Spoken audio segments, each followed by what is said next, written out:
Agora vamos falar um pouco sobre Umberto Eco. Umberto Eco nasceu em 5 de janeiro de 1932, em Alexandria, Itália.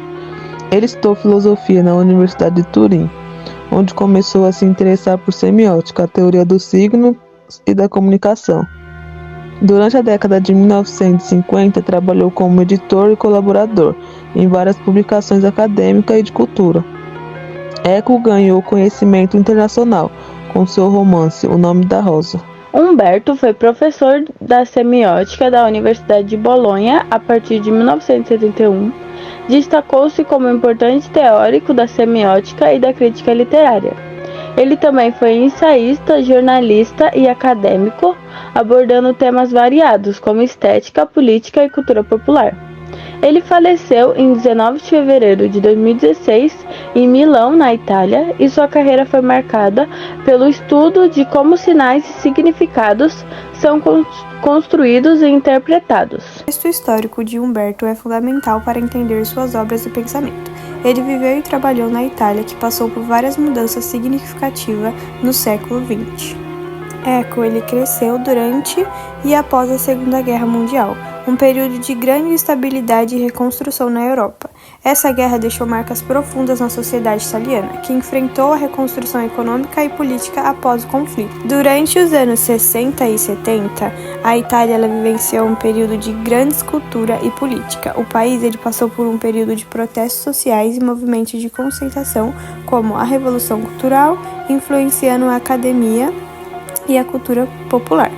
Eco ele começou a se destacar como acadêmico nesse contexto, refletindo sobre a influência da mídia na sociedade. Os anos 70 e 80 foram marcadas pela ascensão da pós-modernidade, uma era caracterizada pela dúvida em relação às grandes narrativas e pela ênfase na relatividade cultural e na intertextualidade. Eco foi um importante teórico e crítico desse período, explorando como os signos e a comunicação moldam a percepção da realidade. Nos anos 90 e 2000, o avanço da globalização e das tecnologias da informação começou a transformar radicalmente a forma como as pessoas se comunicam e consomem informação. Eco abordou as implicações desses movimentos para a cultura e a semiótica, refletindo sobre a influência da internet e dos meios de comunicação na construção do significado.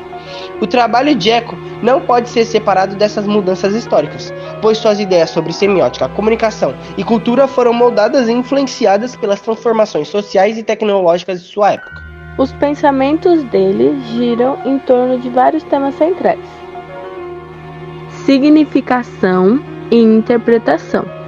Umberto acreditava que o significado das coisas não são fixos, mas muda conforme o contexto cultural e social.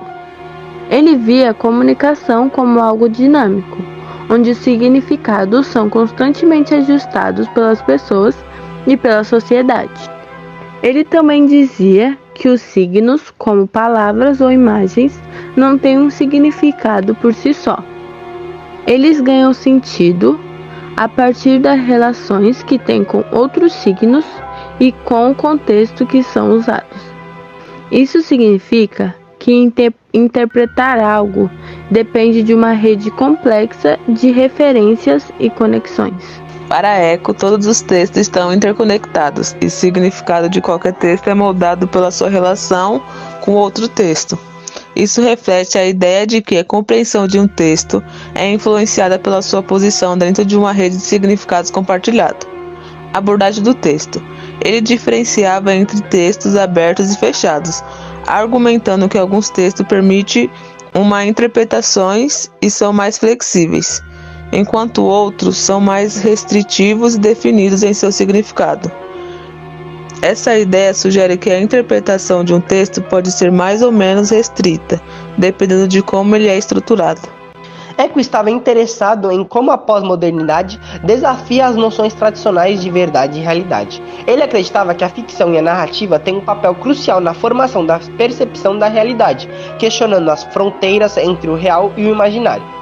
Ele também criticou a forma como a mídia e a cultura da massa moldam a percepção pública e influenciam a interpretação cultural.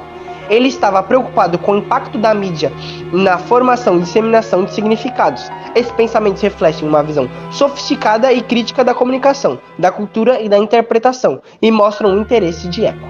Como o pensamento dele contribuiu em sua época? O pensamento dele foi significativo em vários campos durante a sua época, influenciando não apenas a academia, mas também a cultura popular. Aqui estão algumas formas que suas ideias contribuíram, como o avanço da semiótica, que ele aprofundou e expandiu com o campo da semiótica, oferecendo uma compreensão mais complexa e detalhada dos processos da significação, e suas obras ajudaram a popularizar a semiótica como um campo de estudos importante e influente, destacando como são interpretados e como eles interagem os contextos culturais e sociais. A teoria da intertextualidade de Eco mudou a forma como estudamos a literatura e textos, mostrando que entender um texto está ligado a outros textos e contextos culturais. Isso levou a uma análise mais conectada e dinâmica na crítica literária. Ele também criticou a cultura de massa e a mídia, analisando como elas afetam a percepção pública e a formação de significados. Suas ideias ajudaram a entender melhor a relação entre comunicação, cultura e poder. Suas análises da pós-modernidade e da metaficção contribuíram para debates sobre a natureza e da realidade e da apresentação da literatura na cultura. Ele desafiou as nações tradicionais de verdade, refletindo sobre como as narrativas contemporâneas influenciaram a percepção da realidade. Os romances de Eco, especialmente O Nome da Rosa, alcançaram um grande sucesso e influenciaram a forma como o público geral vê a interseção entre história, filosofia e ficção. Ele trouxe conceitos acadêmicos para uma audiência mais ampla, mostrando como questões filosóficas e semióticas podem ser abordadas em contextos literários e culturais acessíveis. Seus escritos sobre a estética, a narrativa e a teoria literária ajudaram a moldar o entendimento contemporâneo dessas áreas, influenciando tanto a crítica acadêmica quanto a prática literária.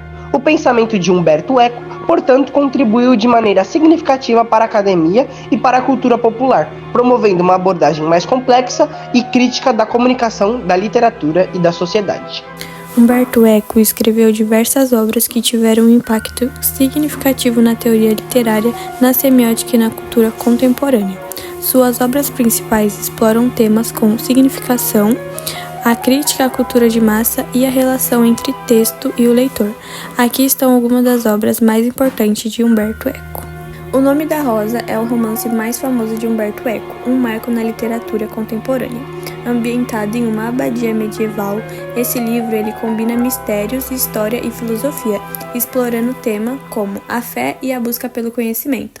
A narrativa ela envolve a investigação de assassinatos na abadia, onde o protagonista, um monge franciscano, utiliza a lógica e o raciocínio para desvendar o mistério. Agora eu vou passar um trecho do filme O Nome da Rosa, que fez bastante sucesso.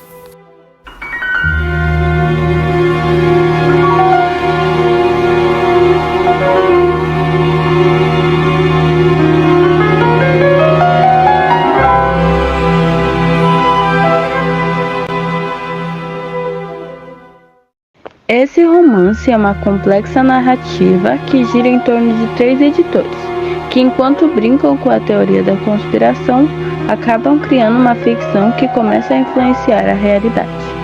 O livro explora temas como esoterismo, teoria da conspiração e a busca por sentido em um mundo caótico.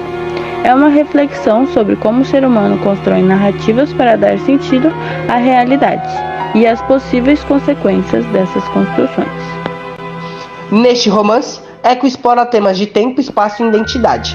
A história se passa no século XVII e segue um nobre italiano que, após um naufrágio, fica preso em um navio abandonado próximo à ilha do Equador. A narrativa lida com questões de tempo e o desejo de compreender e controlar o mundo natural. O romance é conhecido por seu estilo elaborado e suas digressões filosóficas. Umberto Eco também tem uma história em quadrinhos junto com Mafalda e Charlie Brown. Não sei falar. As estrelas não são lindas, Charlie Brown? Aham. Vamos pra casa ver televisão? Eu tô começando a me sentir muito insignificante. Charlie Brown vive insatisfeito. O ano tá acabando. Como será o ano que vem? Muito valente. Do jeito que estão as coisas, é preciso ter muita coragem pra chegar. E a Mafalda também vive insatisfeita. Esses dois personagens têm bastante coisa em comum. Eles são protagonistas de universos ficcionais muito ricos. Eles são os elementos principais de obras que se estenderam por décadas inteiras e influenciaram várias gerações. Mas também tem muita coisa separando Charlie Brown da Mafalda.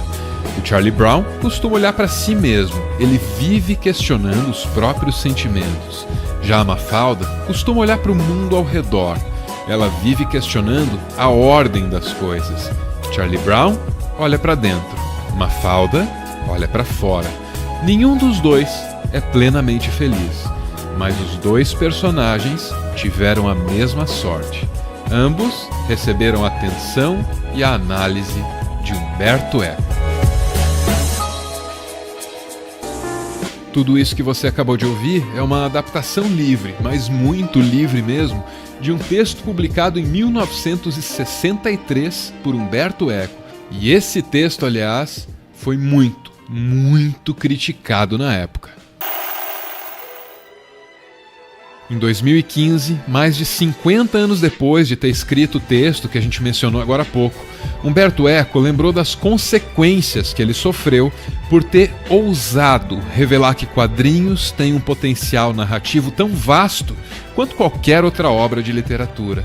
Na ocasião, ele recordou: Um crítico reclamou que usei técnicas literárias de alta cultura para analisar fenômenos de baixa cultura.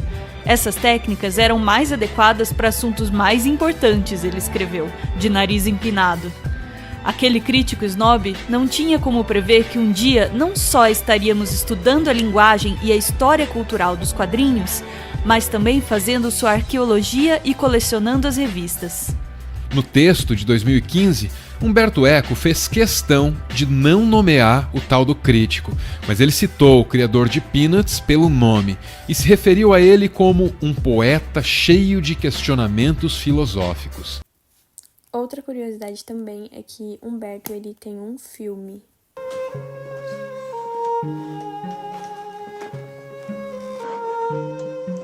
When I arrived 25 years ago, they were 30,000. I have no more time to count them. Biblioteca semiologica, curiosa, lunatica, magica et pneumatica. Athanasius Kircher. Chrysostom Matanasius. Difetti e pregi dei Promessi Sposi. Re Lear. Di William Shakespeare. La biblioteca è simbolo e realtà di una memoria collettiva. Disponiamo di libri freschissimi stampati più di 500 anni fa. Non sappiamo quanto sopravvivano i supporti elettronici. Non lo sappiamo perché i nostri computer attuali non sono più in grado di leggere i paleolitici floppy disks. Tutto quello che circola viene registrato e noi, sapendo che è registrato, non sentiamo più il bisogno di ricordarlo. Troppe cose insieme fanno il rumore e il rumore non è uno strumento di conoscenza. L'insieme delle biblioteche è l'insieme della memoria dell'umanità.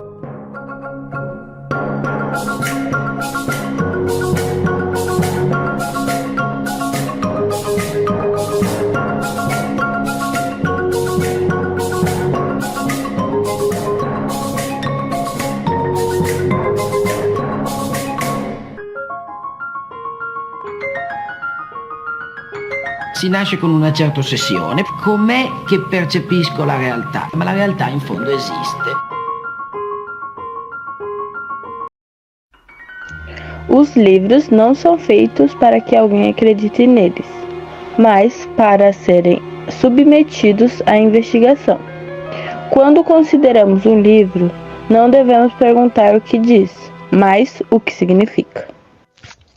As mídias sociais deram direito à fala a legiões de imbecis, que anteriormente falavam só no bar, depois de uma taça de vinho sem causar dano da coletividade, diziam imediatamente a eles para calar a boca, enquanto agora eles têm o mesmo direito à fala que um ganhador de prêmio Nobel. Quem lê aos 70 anos terá vivido só uma vida. Quem lê 5.000 anos, a literatura é a imortalidade antecipada. E chegamos ao fim da apresentação. Espero que tenham entendido e obrigado.